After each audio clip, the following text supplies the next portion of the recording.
¿Alguna vez has estado escuchando una canción, quizás pop, rock o incluso hip hop, y de repente has pensado, un momento, eso suena a la Biblia, Pues fíjate que sí, no es una impresión tan rara. ¿verdad? Resulta que la Biblia, ese texto clave del cristianismo, bueno, pues ha inspirado música mucho más allá de los himnos que oímos en la iglesia. Muchísimo más, Hoy vamos a explorar a fondo esa conexión, que la verdad es que está muy extendida. precisamente. Y tenemos sobre la mesa una variedad de fuentes interesantes, la verdad. Artículos que analizan canciones de adoración cristianas, hilos de foros y debates en Reddit sobre referencias bíblicas en música totalmente secular. En Reddit también. Sí, sí. Y noticias curiosas como una que relaciona a Bruce Springsteen con un curso universitario de teología, fíjate. E incluso listas de reproducción centradas en este tema. O sea que hay material. Nuestro objetivo hoy es descubrir las múltiples y a veces muy inesperadas, formas en que los temas, las historias y hasta versículos concretos de la Biblia se manifiestan en la música. Exacto. Desde citas casi literales. Ujú. Hasta alusiones súper sutiles, ¿no? Y en una gama de estilos enorme. Totalmente.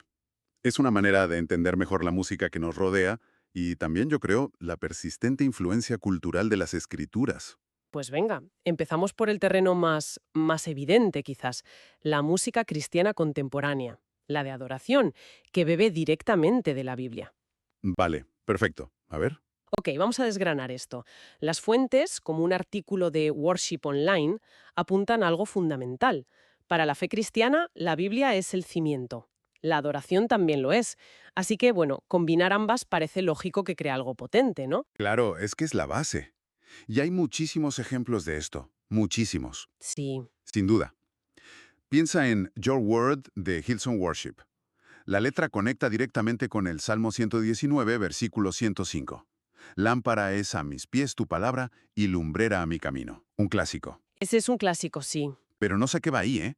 Evoca la creación en Génesis, donde Dios habla y crea, y describe la palabra de Dios como algo vivo y transformador. Fuego en mis huesos, dice, un susurro a mi alma. Qué bonito eso. Comunica esa experiencia personal con el texto sagrado. Exacto. Otro caso muy conocido, que seguro que a mucha gente le suena, es Amazing Grace, My Chains Are Gone, de Chris Tomlin. ¡Buah! Ese es enorme. Claro, evidentemente se centra en la gracia y la redención, pilares bíblicos, pero la letra recalca la seguridad que dan las promesas divinas.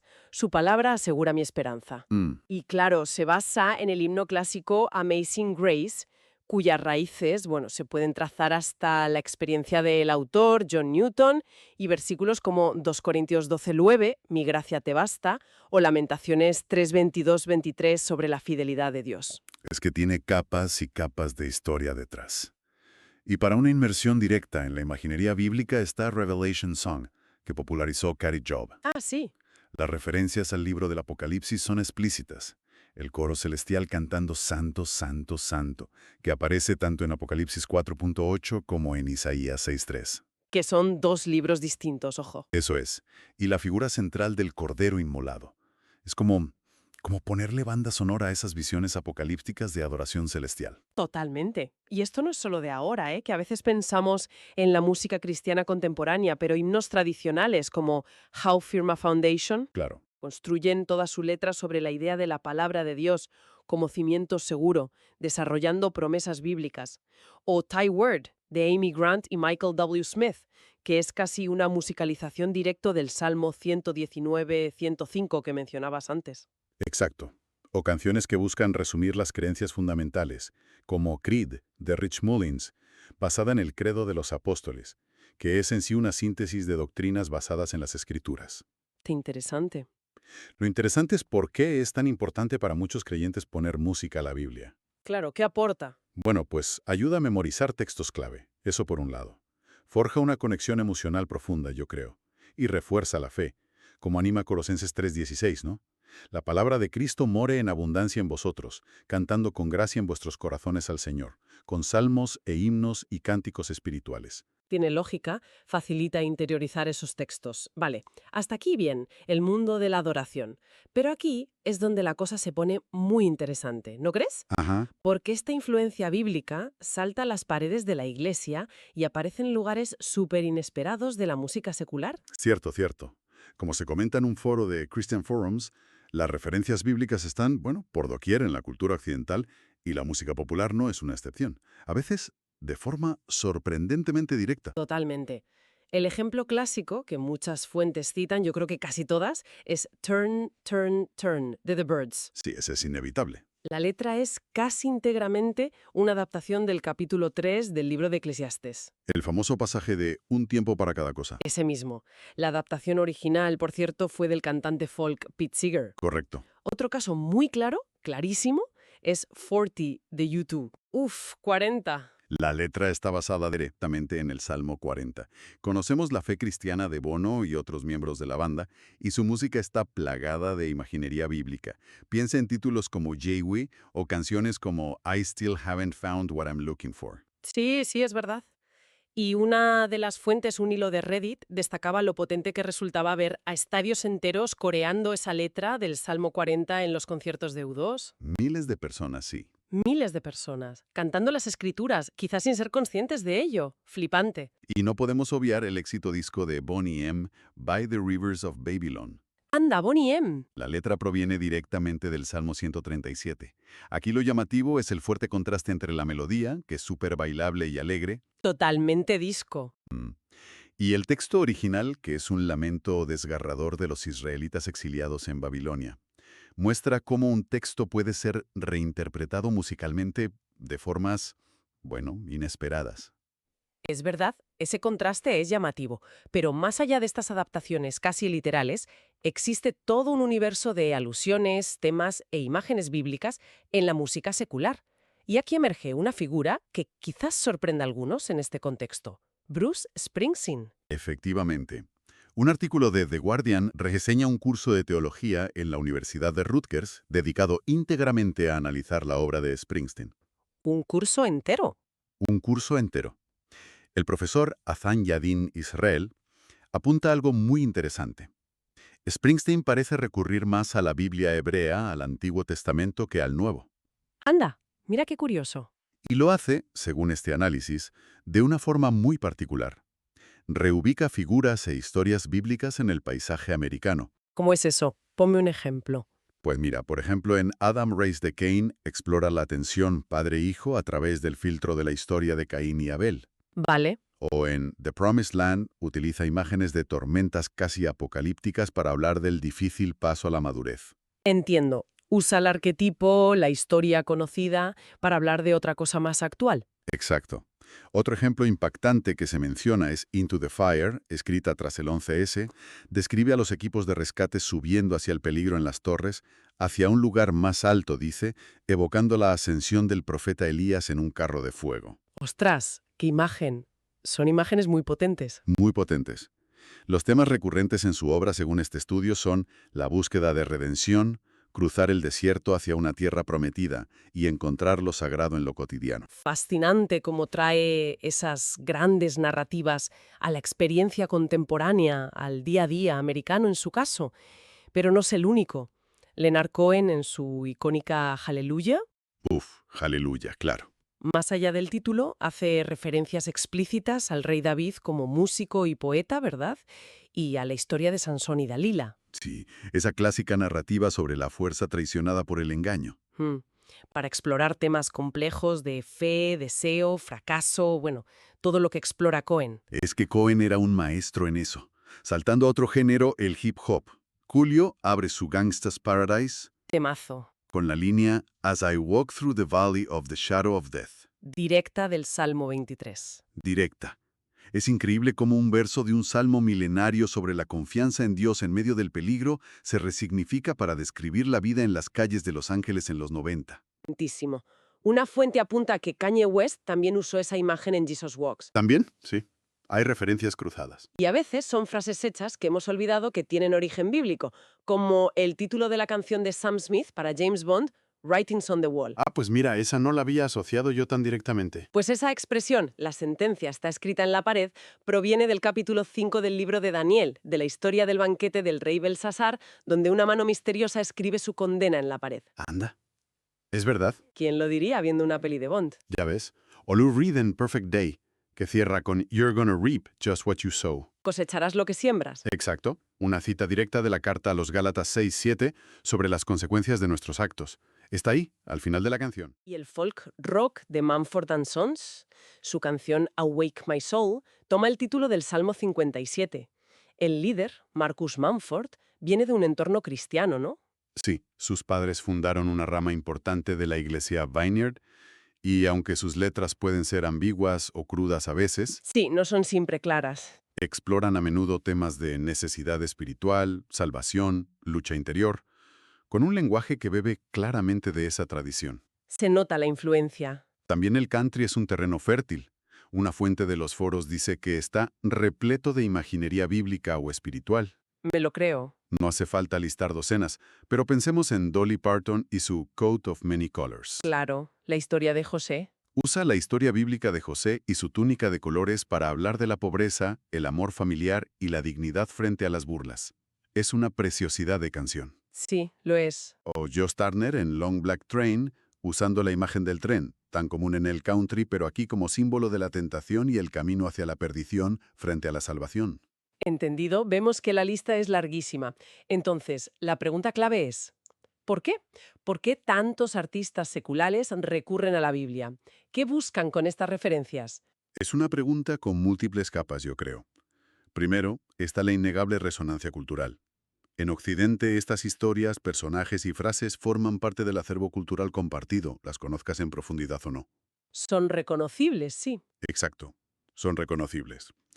Segundo, ofrecen un arsenal de metáforas e imágenes increíblemente potentes para hablar de temas universales. Amor, traición, redención, sufrimiento, esperanza, poder, justicia. Son arquetipos que siguen interpelando hoy día. Supongo que también influye el trasfondo personal o la fe del propio artista, como en los casos de U2 o Mumford & Sons que mencionamos. Sin duda. O artistas que empezaron en la música cristiana, como Katy Perry, que tuvo una etapa así. Exacto. Su pasado influye. Y a veces la intención puede ser incluso usar esas referencias de forma irónica o subversiva, ¿sabes? Para cuestionar o criticar, como sugiere un comentario sobre Depeche Mode en uno de los foros. Ah, mira, También eso. esto nos lleva a una reflexión interesante que aparece en las discusiones online. El hecho de que un artista use temas bíblicos no implica necesariamente que sea creyente o que suscriba esos valores. Claro, es una distinción importante. ¿Es una muestra de fe genuina, una herramienta artística más o simplemente el eco inevitable de una cultura empapada de estas historias? Puede ser difícil distinguirlo a veces. Es una línea difusa, sí. Algunas fuentes en los foros cristianos incluso advierten, citando pasajes como Mateo 24 sobre falsos profetas o 1 Juan 4 sobre probar los espíritus, que no hay que asumir la fe del artista solo por sus letras.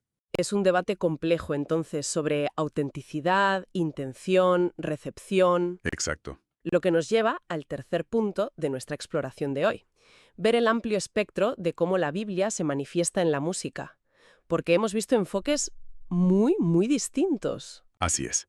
Hemos ido desde canciones de adoración muy explícitas como Your Word, de Hillsong, cuyo propósito claro es conectar al creyente con Dios a través de su palabra. Pasando por adaptaciones seculares que ponen música directamente a pasajes bíblicos, como Turn, Turn, Turn de The Bites con Eclesiastés o 40 de U2 con el Salmo 40, casi palabra por palabra. Sí. Hasta llegar a usos más temáticos o alusiones sutiles, como las que veíamos en Springsteen, Cohen o Coolio, donde se toman historias, personajes o frases como punto de partida para explorar otras realidades o emociones humanas. Es un uso más metafórico, quizás. Y las fuentes también mencionan la existencia de proyectos musicales dedicados específicamente a poner música a las escrituras de forma sistemática, casi como un trabajo musicológico. Sí, sí. Como The Psalms Project, que intenta musicar todos los salmos, que no es poca cosa. O artistas como Port Bishop Hooper, que se embarcaron en la tarea de cantar un salmo cada semana.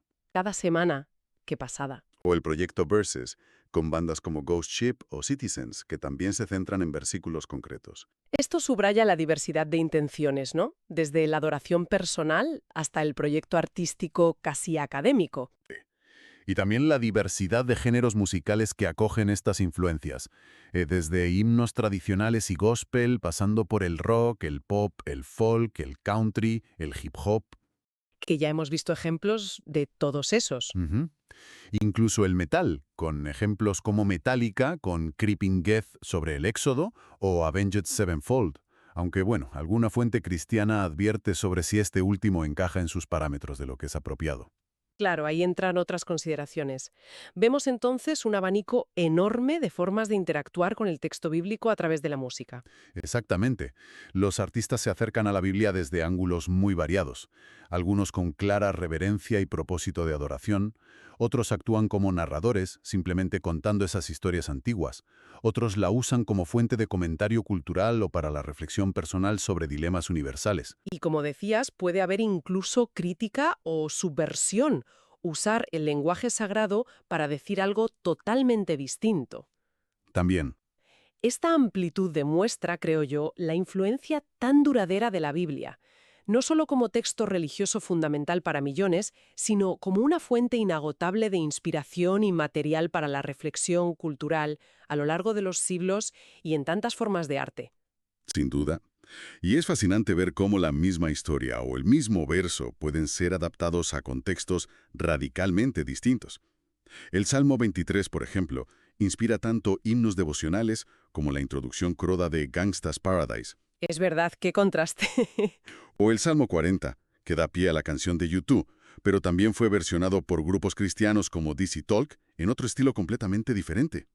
Esto habla de la riqueza y la maleabilidad, ¿no?, de estos textos antiguos. Totalmente de acuerdo. La verdad es que ha sido un recorrido revelador. Hemos visto cómo la Biblia está en el corazón mismo de mucha música de adoración, siendo su fuente primordial, su razón de ser casi. Luego hemos descubierto también su presencia, a veces sorprendente, pero muy extendida, en todo tipo de géneros seculares. Rock, pop, country, hip hop, folk. De maneras directas e indirectas, a veces escondida a plena vista. Sí.